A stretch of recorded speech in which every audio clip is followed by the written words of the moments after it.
great to be here and wonderful spot, so thanks for inviting me.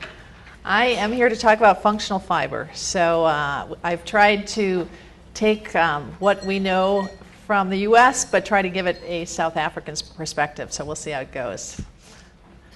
Here's the outline. We'll talk about some definitions. We always do in fiber, a little bit on whole grains, what's fiber's role in satiety, fiber and digestive health, some dietary recommendations, intake of fiber and whole grains, and then some conclusions. So definitions, and this is actually a South African definition.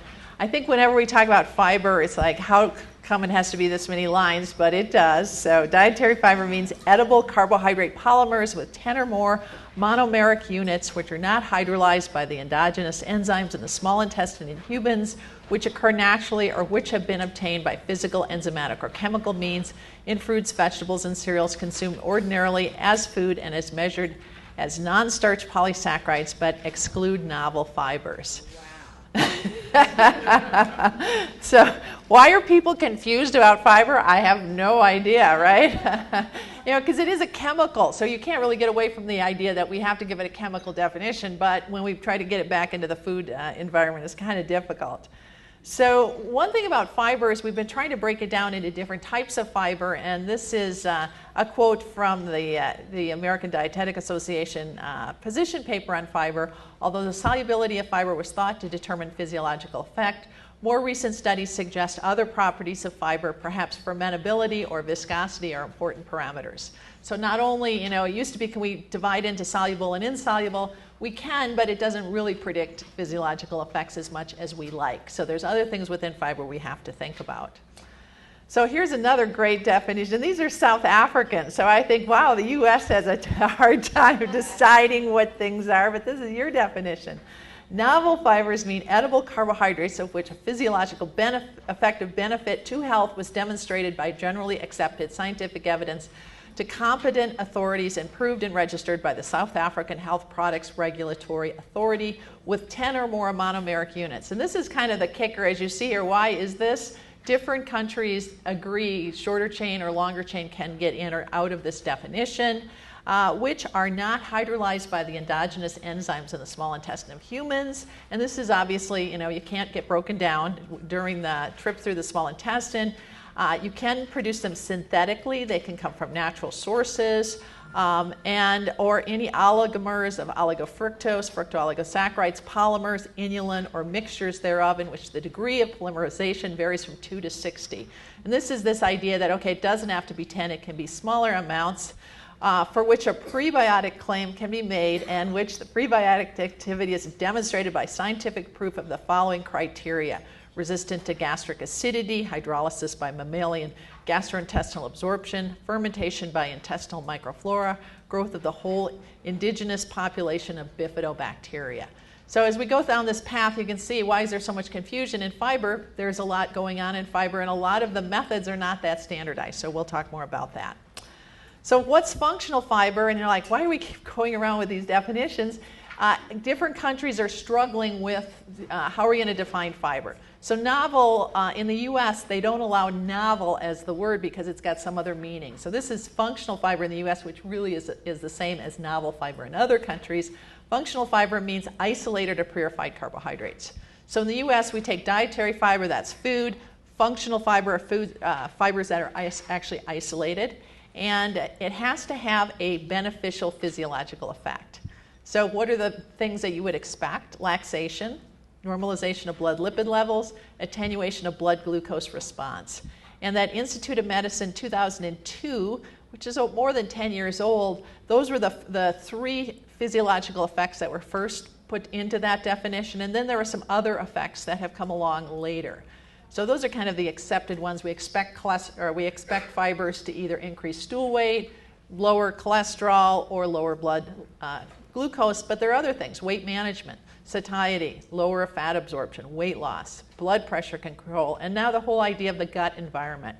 And having been in fiber as long as I have, You know, it's really hard to measure the gut environment, because how many people here want to collect a fecal sample? So if I said, okay, you can't leave the room till you give me a fecal sample because I'm doing a study on microflora and I kind of need it from you, it's like, no, I'm not interested. So when you watch Fibres research, why are we so limited? Why don't we know much? Because most people really don't want to do that research. So the big interest in the gut environment, and we'll talk more about that when we talk about the FODMAPs later today, but still not a lot of research there. This is one thing that's come up a lot in the US is why do we give fiber a pass? And fiber doesn't have to show it does anything. We accept that if you eat dietary fiber in real foods, it does things because we accept that. We have epidemiological data to support that. But functional fibers, we really need to show that they do something. So this is just a review articles that was recently published looking at lots of the functional fibers that are out there that actually have data to show that they do things. So I think that's... let's see here if we have okay, so these are different isolated functional fibers that actually have been shown to do things. So when we get in the US, a lot of times people will say, oh, fibers, once they're isolated, they don't do anything at all. Actually, they do. A lot of them do have physiological effects. Things like psyllium, obviously laxation. If we go down, polydextrose has some data on laxation. Obviously, inulin, fructooligosaccharides are prebiotics. So a lot of these functional fibers do have important physiological effects, but they don't all do the same thing. So when we think of, if somebody asks you about fiber, they're not all the same. They don't all affect laxation in the same way. All right, so just to complicate this more, where do whole grains fit into this? Whole grains are grains from cereals which, after milling, naturally contain all the components, the endosperm, the bran, the germ, and all the macronutrients, micronutrients, and trace elements of the unprocessed whole kernel. And this is, every country is also struggling with these definitions. What is a whole grain? So although the term whole grain is defined in the regulations, the minimum mandatory inclusion level to make a claim is not defined. And the US is also struggling with this. How do we decide something is a whole grain and we can put whole grain on the label? South African food-based dietary guidelines make starchy foods part of most meals. So when you look at our dietary guidelines, we have specific guidelines for whole grains, number of servings of whole grains. In South Africa, you don't. So whole grains fit into this starchy food category, although all South Africans should eat more fiber from cereals and grains in unprocessed or minimally processed form. This is another tough one. Typically with processing, you take out more of the whole grains. So things that are not as processed actually have more whole grain in them. Some common whole grains. How do you get into the whole grains tent? Whole wheat, obviously, is what most people consume, and it's the most common whole grain that's out there. Oatmeal.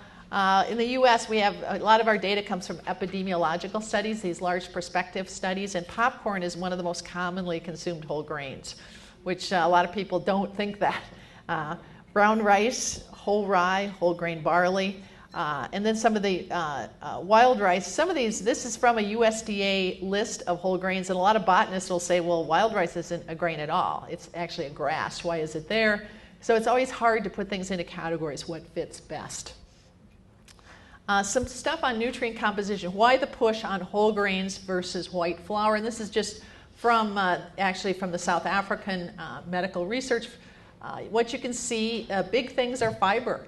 If I have whole wheat flour versus white flour, a big increase in fiber. So getting people to eat more whole wheat, whole grains, you're going to get more fiber, more calcium, more magnesium, more potassium. So some of the shortfall nutrients are actually going to be in higher concentrations in whole grains.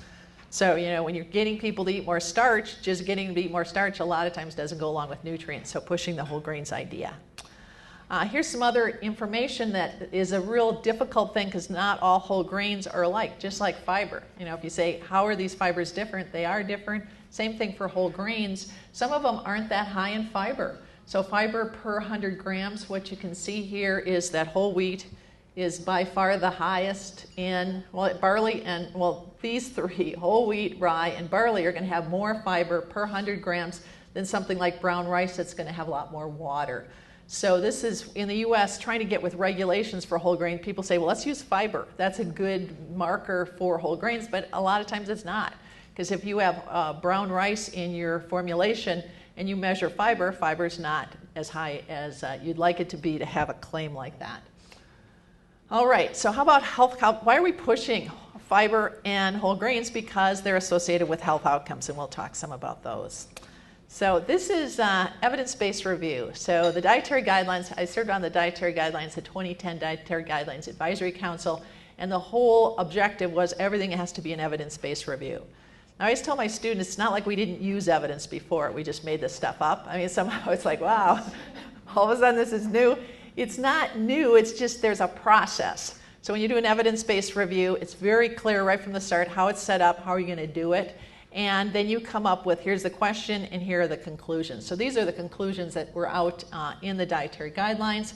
A moderate body of evidence suggests that dietary fiber from whole foods protects against cardiovascular disease, obesity, type 2 diabetes, and is essential for optimum digestive health. So people are like, well, why aren't functional fibers in there? Because this data is epidemiological data. So if you look at epidemiological data and exposure to fiber, which is from foods, you see protection for these different diseases. So fiber is one of the components of our diet that's really linked to a broad array of positive health benefits.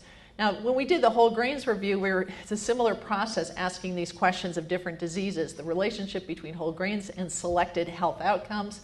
A moderate body of evidence from large prospective cohort studies shows that whole grain intake, which includes cereal fiber, protects against cardiovascular disease. What we find in our reviews is that in the prospective studies in the US, that cereal fiber is always the most protective fiber, and cereal fiber comes from whole grains. So when people start arguing, is it cereal fiber or is it whole grains, from the data, it's impossible to show that, but they're both really strongly associated with protection from these different chronic diseases. We found a limited, so less evidence, consumption of whole grains was associated with reduced incidence of type 2 diabetes, and moderate intake of whole grains and grain fiber was associated with lower body weight. So this is why whenever people are like, okay, who are you talking for today, whole grains or fiber? I always have to point out, no. Whole grains is the most common source of fiber or grain fiber in the US diet, and it's probably true in most other Western countries that there's a lot of overlap. But the data is very strong. If you look at the relationship, it's a lot of times 20, 25%, even 30% less risk of these diseases with higher intakes of whole grains and grain fiber. Here's a study on mortality. So high fiber diet was associated with reduced risk of mortality. This is a large prospective study. Not all fiber sources showed consistently significant reduced risk for different types. And fiber from cereal grains was significantly inverse related to total and cause-specific death. So a lot of studies show that not all fibers are alike. And remember, when you're doing this, you're going from epidemiological data where you're looking at food intake and calculating fiber from food frequencies. Overall, if we go in the US, where do our dietary fiber recommendations come from? They come from protection from coronary heart disease, because it's a very strong relationship. So, and this is not new. If you go back historically, we found out back in 1963, there were studies that showed that oats will lower serum cholesterol. So you're probably aware of soluble fiber, oats, barley, being able to lower serum cholesterol. Some 1972, diets rich in whole grains protect against coronary heart disease, and this was interpreted as the fiber hypothesis. So if you go back over time, whole grains and grain fiber typically have been used kind of as the same word. We didn't really differentiate much. 1977, cereal fiber, mostly from wheat, was associated with lower rates of coronary heart disease in British men. So there's a long history of grain fiber being associated with less risk of coronary heart disease. This is what was used for the dietary fiber recommendations in the US, and these are 4 prospective cohort studies. So you're probably familiar with the Nurses' Health Study. In all these studies, you get some data on people, nutrition data, and then you follow them along and see what kind of diseases they get. So if you look here, what you find is this is relative risk of getting coronary heart disease, and this is fiber intake. A couple of things to note. First of all, that the highest fiber intakes are not that high. So the highest you see here is 27, which is within the range, but most people are not consuming the amount of fiber they need. So almost everybody in these studies is below recommended levels, but what you see here is about a 20%, 25% less risk with higher intakes of fiber. So it's very consistent in these studies, and this is where our fiber recommendations came from because this is the strongest data set we have in the US. Some other data, this is a systematic review of 336,000 participants. Each 10-gram increase in fiber resulted in a risk reduction of 14%. And in this case, whenever you try to break fiber down, when fiber intake isn't that high, cereal and fruit, but not vegetables, was associated with risk. And then trying to calculate different 10 grams of increase in fiber source, you can see the risk reductions with those.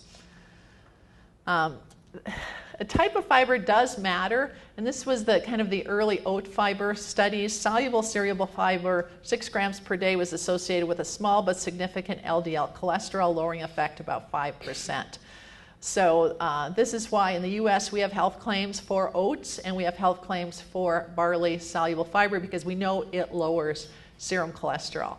Now as you're going through, you can think, well, how come if most of it's wheat and it still lowers risk? Obviously, there are other mechanisms besides just cholesterol lowering that are important in reducing the risk of coronary heart disease with fiber. Diabetes. This is a huge problem worldwide, and does fiber relate? It's it's a very difficult literature base. We always assume that soluble viscous fiber was most successful. So if you do a clinical trial and you give people guar gum, what do you find is you can lower blood glucose because of that. But what you find in the epidemiological studies that insoluble fiber, mostly grain fiber, is the most protective, which that doesn't quite fit our mechanism, but the epi data shows all fiber, especially insoluble fiber, and this suggests there's other mechanisms going on here. In glucose, it's not just this viscous fiber lowering glucose response, insulin sensitivity, gut hormones, and inflammation probably have a role. This is a systematic review and meta-analysis of different prospective cohort studies, found that cereal fiber consistently and significantly reduced the risk of developing type 2 diabetes. High cereal fiber intake reduced the risk from anywhere from 28 to 37%. So when you look at dietary exposures and how do they affect risk, anything below 20 is big, 37 is huge. To just have a dietary exposure and see how that affects it. This indicate risk reduction is achievable through approximately 8-gram greater intakes of cereal fiber in amount, which can be attained with consumption of readily available foods. Cancer is a tough area with diet. So in our reviews, we struggled because lots of different cancers, lots of different exposures, but this is from the World Cancer Research Fund with systematic review and meta-analysis. They found 25 prospective cohort studies on also nested case control designs. A large number of participants. Each 10-gram increase in cereal fiber was estimated to reduce the risk of colorectal cancer by 10%. If you get into this literature base, you say, well, it's kind of confusing because there have been some intervention studies that haven't really shown what people expected. A lot of those are because people weren't compliant. So overall, the epidemiological studies are pretty consistent that more fiber is going to decrease risk of colorectal cancer. Body weight. These prospective studies are following people, and nurses have been followed for more than 20 years. So what's happening is they're gaining weight. They're not losing weight, they're gaining weight. And the question is what kinds of dietary exposures are linked to less weight gain. So the Nurses' Health Study, 75,000 women who consume more whole grains and grain fiber consistently weighed less than the women who consume fewer whole grains. And people at baseline that consume more whole grains and grain fiber weighed less. So increases in whole grain intake associated with significantly less weight gain over time. And trying to calculate this out, an increase in total fiber intake of 12 grams was associated with 3.5 kilograms less weight gain over 12 years. And generally in these types of studies, if whole grains are protective, then refined grains are on the other side and they're linked to more weight gain. Other things, this is a European study, another large data set. Total fiber and cereal fiber were inversely associated with weight gain and waist circumference. Fruit and vegetable fiber were not. And as you go through here, I think as dietitians, and we found this in the dietary guidelines too, that we're always promoting fruits and vegetables, which is good. I mean, we need to promote fruits and vegetables. They have lots of other things besides fiber, but the fiber story is actually stronger on the cereal side than it is for the fruit and vegetable side. Looking at some of the different types of analysis here, you can see that the total fiber and cereal fiber is where you find protection. Supports a beneficial role of higher fiber intake, especially cereal fiber, and prevention of body weight and waist circumference gain. So I think the data on fiber and cereal fiber are very strong, and that we should be promoting whole grains as a source of cereal fiber, and also acknowledging that a lot of whole grains are not high in fiber. So making sure that we don't lose that fiber message. A little bit on satiety. This is kind of an interesting thing on whole foods. What we find, fiber is an important thing. We have fiber recommendations. We want people to meet the fiber recommendations, but whole food versus other types of food actually do affect satiety. So this is a study done by Barbara Roll's group. They looked at apples, applesauce, and apple juice, and this study was done back in 1978. So it's essentially the same study that was repeated. And what they did in one of the apple juices is added a certain type of fiber that was low viscosity. The whole apple made people, satiety was affected more than with the whole apple than the applesauce and the apple juice. And in this case, when they added the fiber to the juice, it didn't have any effect on satiety.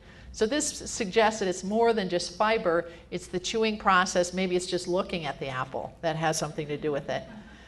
Here's another study that we did on solid versus liquid breakfast. One of my students, Holly Willis, did this with me, and we had women subjects, and they consumed a solid breakfast, which was oatmeal, fruit, nuts, or a liquid breakfast with added fiber.